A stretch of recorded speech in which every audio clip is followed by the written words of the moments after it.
हमारे हिंदू धर्म में हम बहुत सारे देवी देवताओं का पूजा करते हैं और हम सब उनको बहुत दिल से मानते हैं और उनको दिल से चाहते हैं। पर अगर मैं आपको ये कहूँ कि जो ग्रीस के लोग हैं वो जिन देवी देवताओं को मानते हैं उनमें और हमारे देश के देवी देवताओं में काफ़ी ज़्यादा सिमिलैरिटीज़ है, तो आप क्या कहोगे?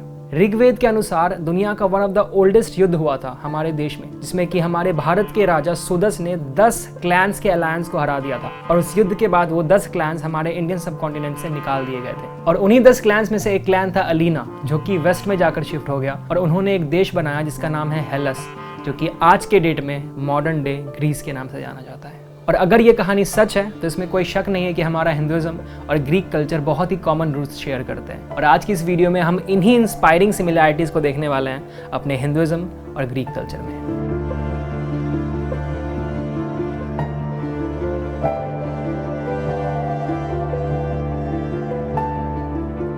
आकाशवाणी। कंस को कौन नहीं जानता? कंस बहुत ही क्रूएल, बहुत ही पावरफुल रूलर थे जो कि लोगों पे बहुत ही ज्यादा अत्याचार करते थे। और एक भविष्यवाणी के अकॉर्डिंग ऐसा कहा गया था कि उनकी खुद की बहन देवकी की 8वीं संतान के कारण उनकी मृत्यु होगी। कंस इस बात से इतना ज़्यादा डर गए कि उन्होंने अपनी बहन देवकी और उनके हस्बैंड वासुदेव को बंदी बना लिया और उनके 7 संतानों को मार डाला। पर वो कहते हैं ना कि विधि के विधान को कोई टाल नहीं सकता। जैसा कि उस भविष्यवाणी में कहा गया था, उसी 8वीं संतान ने, जिसको हम आज श्री कृष्ण के नाम से जानते हैं, उसने कंस का वध कर दिया। यह एक ऐसी कहानी है जो कि हम सब बचपन से सुनते आ रहे हैं एंड इसका बस एक ही तात्पर्य है कि चाहे कुछ भी कर लो भाई, at the end of the day अच्छाई की ही जीत होनी है और बुराई की ही हार होनी है। पर अगर मैं आपसे ये कहूँ कि इसी से एक मिलती जुलती कहानी ग्रीक कल्चर में भी मानी जाती है तो आप मानोगे? टाइटन्स के लीडर क्रोनस को भी ऐसी ही एक भविष्यवाणी में पता चला था कि उनके अंत का कारण भी उनकी ही संतान होगी। And to avoid that from happening he started swallowing his own babies as soon as they were born. लेकिन उनकी वाइफ रिया एक माँ होने के नाते इस चीज को बर्दाश्त नहीं कर पाई and she tricked him into eating a stone instead of her baby. और ऐसा करके रिया ने अपने बच्चे जूस को अपने ही पिता से बचा लिया और आगे जाकर उसी जूस ने अपने पिता क्रोनस को मारकर पूरी टाइटन्स को हरा दिया। Goddess Usha and goddess EOS.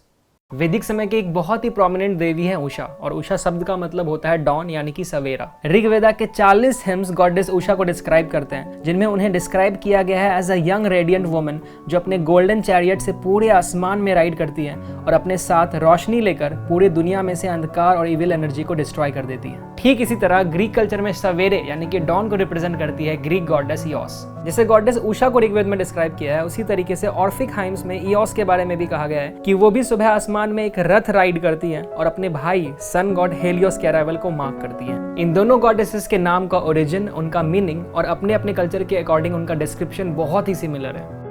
Thunder God juice and Indradev.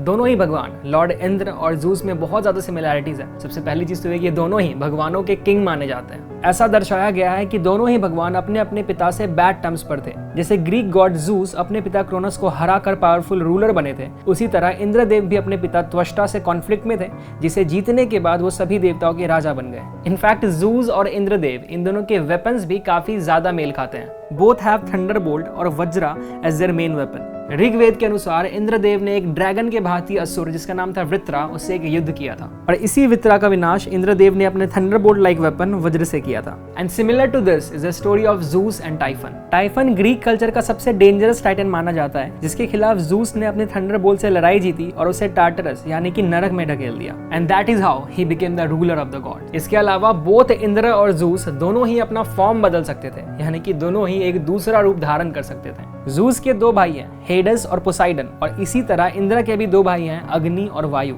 जहां ये माना जाता है कि जूस माउंट ओलंपस में रहा करते थे, हम ये मानते हैं कि इंद्रदेव माउंट मेरू में रहते हैं। ओलंपियन गॉड जूस का ड्रिंक अम्ब्रोसिया उन्हें और बाकी गॉड्स को अमर बनाता है। और ये किससे सिमिलर है पता है? ये सिमिलर है अमृत से, जो कि इंद्रदेव और बाकी देवताओं को भी अमर करता है। हेडीज एंड यमा। यम यानी कि यमराज, जिनको हम मानते हैं रूलर ऑफ द हेल, नरक के राजा। हिंदुइज्म की माने तो he is the son of the sun god Surya and Vishwakarma's daughter Sanjana. Vedas के अकॉर्डिंग यमराज पहले जीव थे जिनकी मृत्यु हुई और उनके डेथ के बाद उन्हें गॉड ऑफ डेथ बना दिया गया, जो कि ये डिसाइड करते हैं कि मृत्यु के बाद कौन नरक में जाएगा और कौन स्वर्ग में जाएगा। स्क्रिप्चर्स के अकॉर्डिंग उनके साथी चित्रगुप्ता हमेशा उनके साथ रहते हैं और लोगों के कर्मों का हिसाब किताब रखते हैं, जिनके अकॉर्डिंग यमराज ये डिसाइड करते हैं कि कौन नरक में जाएगा और कौन स्वर्ग में। और ग्रीक कल्चर में उनको रिसेंबल करते हैं जूस के भाई हेडीज। हेडीज को भी गॉड ऑफ डेथ या द किंग ऑफ अंडरवर्ल्ड कहा जाता है। यमराज के पास 2 कुत्ते हैं जो नरक को गार्ड करते हैं, शर्वरा और श्यामा। बिल्कुल इसी तरह ग्रीक कल्चर में भी हेडीज के साथ उनका मल्टी हेडेड डॉग सर्बरस है, जो अंडरवर्ल्ड के गेट्स को गार्ड करता है। और अगर ध्यान से देखा जाए तो शर्वरा और सर्बरस ये दोनों फोनेटिकली भी सिमिलर साउंड करते हैं। रोमन्स ने जब ग्रीस को जीता तो उन्होंने वहां का कल्चर एब्जॉर्ब कर लिया था। हेडीज को रोमन्स प्लूटो के नाम से जानते हैं, और प्लूटो हमारे सोलर सिस्टम का एक ड्वार्फ प्लैनेट है जिसे हिंदी में हम यमा ग्रह कहते हैं। मैं ये सब क्यों बता रहा हूँ, जरा रिमाइंड करके इस स्टेटमेंट को फिर से सुनना एंड ये वाली एनालॉजी लगाना कि मैथमेटिक्स में जब A = B और B = C होता है तो उसका मतलब ये होता है कि A = C। फिर से देखो, समझ में आ जाएगा मैंने क्या बोला। कृतिकास एंड प्लेडीज 7 सिस्टर्स टर्न स्टार्स। अगर आप नाइट स्काई को अच्छे तरीके से ऑब्जर्व करोगे तो you will easily recognise this. ये काइट जैसा फॉर्मेशन है बिग डिपर कॉन्स्टिलेशन, ये according to Vedas Saptarishi. Indian astrology में इस कॉन्स्टिलेशन के 7 स्टार्स को 7 ऋषि से रिलेट किया जाता है। According to Mahabharata, Saptarishis were married to 7 sisters called Krittikas. Saptarishi ने 7 में से 6 कृतिकास को अबैंडन कर दिया, stating that they were not loyal to them. Big dipper constellation में हमें 7 सिस्टर्स में से एक ही स्टार दिखता है, एल्कॉर, जिसे रिसेंबल करती है Arundhati, the one who was most loyal to her husband Rishi Vashishtha. बाकी के 6 कृतिकास हमें एक दूसरे कॉन्स्टिलेशन में दिखते हैं, नेमली कृतिका नक्षत्र। अब ग्रीक कल्चर में भी कुछ ऐसी ही सिमिलर सी कहानी है प्लाइडेस सिस्टर्स की। Orion the hunter fell in love with this 7 sisters and chase them to win their heart, लेकिन जूस ने उसे ओरियन से बचाने के लिए डव्स में बदल दिया और वो दूर उड़कर आसमान में बस गई as a constellation called Pleiades. Achilles and warriors of Mahabharata. Achilles जो कि इलियड यानी कि बहुत ही डिजास्टरस इवेंट्स के हीरो माने जाते हैं, एंड जब मैं उनकी पर्सनालिटी को डिस्क्राइब करूंगा तो आई एम डैम श्योर कि उसको सुनने के बाद यू विल बी लाइक यार इनकी पर्सनालिटी महाभारत के बहुत सारे कैरेक्टर से ना सिमिलर है। To begin with, Achilles was born to a king and a sea nymph, और ये फैक्ट कोइंसाइड करता है महाभारत के ग्रेट वॉरियर पितामह भीष्म से, who was born to king Shantanu and river goddess Ganga. Achilles को अर्जुन से भी रिलेट किया जा सकता है क्योंकि दोनों ही योद्धा युद्ध से पहले बहुत ज्यादा कंफ्यूज थे और उनको भय था कि इस युद्ध के बाद बहुत बुरे परिणाम होने वाले हैं। इसके अलावा जब अर्जुन को ये पता चला कि जयद्रथ के हाथों अभिमन्यु की मृत्यु हो चुकी है, he vowed to kill Jayadrath to avenge his son. Trojan war में भी एक सिमिलर इंसिडेंट पाया जाता है जब हेक्टर ने अकीलीज के बचपन के साथी पेट्रैकुलस को मारा। इनफैक्ट अकीलीज और कर्ण भी कुछ मायने में सिमिलर थे क्योंकि दोनों के पास एक ऐसा कवच था जिसपे किसी भी वार का कोई असर नहीं होता था। और अगर मैं महाभारत की बात करूँ तो हम सबको पता है कि श्री कृष्ण ने कैसे एक बहुत ही इंपॉर्टेंट रोल प्ले किया था अर्जुन को पूरा भगवत गीता समझा के कि कैसे उसका ये युद्ध लड़ना बहुत ज़्यादा इंपॉर्टेंट है। और गाइज, आप भी अगर ऐसे ही पौराणिक कथाओं को सुनना चाहते हो, सेल्फ हेल्प करना चाहते हो इन कहानियों को सुन के, तो आपके लिए एक बहुत ही अच्छा प्लेटफॉर्म है Kuku FM।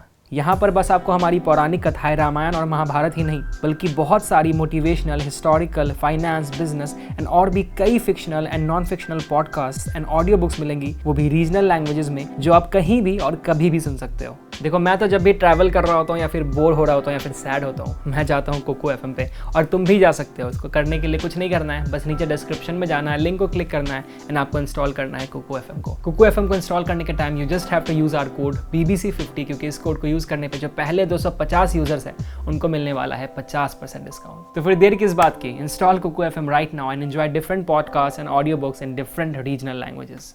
Hermes and Narayana. Narad Muni, इनको कौन नहीं जानता। यह है एक म्यूजिशियन, एक स्टोरी टेलर एंड उससे भी पहले एक मैसेंजर। कहा जाता है कि नारद मुनि भारतवर्ष के सबसे पहले जर्नलिस्ट हैं जो अलग अलग वर्ल्ड्स में ट्रैवल करके इंपॉर्टेंट इवेंट्स को ट्रिगर करते थे। वो जितने वाइज माने जाते हैं, लोग मानते हैं कि वो इतने ही मिस्चीवियस भी हैं। बिल्कुल इसी तरीके से ग्रीक कल्चर में भी हर्मीज को गॉड ऑफ मैसेंजर कहा जाता है। ऐसा माना जाता है कि बड़े इवेंट्स को ट्रिगर करने के लिए खुद के लिए वो बिल्कुल नारद मुनि की तरह बहुत सारे ट्रिक्स प्ले करते हैं। हर्मीज ने एक स्ट्रिंग इंस्ट्रूमेंट इन्वेंट किया था, ठीक उसी तरीके से जैसे नारद मुनि ने वीणा इन्वेंट किया था। और ये दोनों देवता ही अपने अपने कल्चर में एक बहुत ही बड़े ट्रैवलर म्यूजिशियन माने जाते हैं जो कि अलग अलग दुनियाओं में ट्रैवल करते हैं। द ग्रेट फ्लड पुराणों में रिकॉर्डेड एक इवेंट है जिसमें मनु को एक अनअवॉइडेबल फ्लड के बारे में अवेयर कराने के लिए और उससे बचाने के लिए विष्णु खुद मत्स्य अवतार लेकर धरती पर उतर आए। He advised Manu, the first man, to build a huge boat to carry all the significant species during the flood. Similarly, Greek culture में टाइटन प्रोमीथियस ने डुकैलियन को वार्न किया था कि ज़ूस एक एज एंडिंग फ्लड से ह्यूमैनिटी को renew करने वाले हैं। To protect himself and his wife, डुकैलियन builds a small boat. Varuna and Poseidon.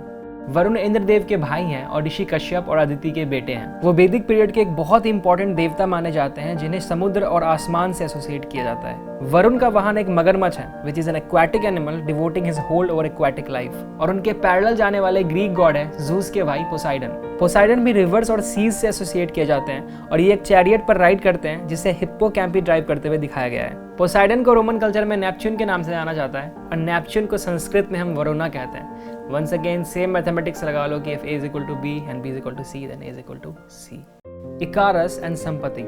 Sampati जो कि जटायु के भाई थे। जटायु वो जिन्होंने श्री राम की मदद की थी सीता माँ को ढूंढने में। उड़ान भरते समय जटायु और संपाति दोनों ही आपस में कम्पीट करते थे कि कौन सबसे ऊंची उड़ान भर सकता है। एक दिन इसी शर्त में जटायु इतना लीन हो गए कि वो सूर्य देव के बहुत नजदीक पहुंच गए। सूर्य की गर्मी से उन्हें बहुत प्रॉब्लम्स हो सकती थी और इसीलिए संपाति उन्हें बचाने चले गए। संपाति ने उन्हें सूर्य देव की गर्मी से तो बचा लिया, पर इस प्रयत्न में उन्होंने अपने पंख खो दिए। अब इस इंसिडेंट से पैरेलल दौड़ने वाली ग्रीक स्टोरी है इकारस और डीडलस की। डीडलस एक क्राफ्ट्समैन थे जिन्होंने वैक्स और फीदर्स से विंग्स बनाए थे। He and his son tried those pair of wings and before the flight, Daedalus warned Icarus not to fly too close to the sun, not too close to the sea। लेकिन उड़ान भरने के बाद इकारस ने वो बात ध्यान में नहीं रखी और वो सन के नजदीक उड़ने लगे, which melted the wax in the wings और इकारस की जमीन पर गिरकर मृत्यु हो गई। तो ये थी हिंदुइज्म और ग्रीक कल्चर में 10 ऐसी सिमिलैरिटीज जो कि आपसे हम शेयर करना चाहते थे। जाने से पहले मैं ये दरख्वास्त आपसे करना चाहता हूँ कि प्लीज़ प्लीज़ प्लीज़ नीचे हमें ये बताइए कि इन 10 सिमिलैरिटीज़ में से वो एक सिमिलैरिटी कौन थी जिसने आपको चौंका के रख दिया। इसके साथ साथ अगर आपको बहुत ही बेहतरीन कहानियाँ सुननी है तो don't forget to check out Kuku FM, जिसका लिंक आपको डिस्क्रिप्शन बॉक्स में मिल जाएगा। See you in the next video. This is Eclipse Nova signing off. This is big brain to make your brain bigger.